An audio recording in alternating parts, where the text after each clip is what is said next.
শখ করে কেউ আসে নাই, বিপদে পড়েই সবাই আসে। আমার বাবার বাসায় ছিলাম, ভাইয়ের বাসায় ছিলাম, ভাই থাকতে দেয় না, চলে আসছে এখানে। ভাইয়ের ছেলে মেয়েরা পছন্দ করে না আমি যে তাদের বাসায় ছিলাম।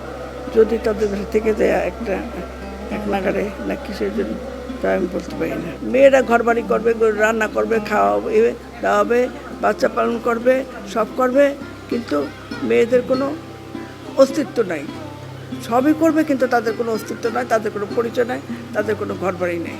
এটাই বাস্তব। ছোট মেয়ে আসে না আজকে 7 বছর। আমি ভাবি যে প্রবীণে যদি মারা যায় তাও এখানকার সার্ভিসটা খুবই ভালো। আমার ছোট মেয়ে এই ছোট মেয়ে প্রতিদিন এটা যে বিট্রে করছে বেশি, প্রতিদিন ফোন দিবে গাড়ি চালানোর সময়, বলে আম্মা এখন একটু টাইম আছে, আমি গাড়ি চালাচ্ছি, আমি অফিসে যাচ্ছি, বলো কী বলবা, তোমার কী কোথায় আছো, প্রবীণে আছো, আচ্ছা কী সমস্যা, এমনি অসুখ বিসুখ দেখাইছো, ডাক্তার কী বলে?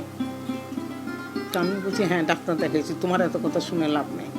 আমি খালি জিজ্ঞেস করি তোমাদের ছেলেমেয়েরা কেমন আসছে, রুটিন করে ফোন করে নিশাত, কিন্তু তাতে কি মায়ের মন ধরে?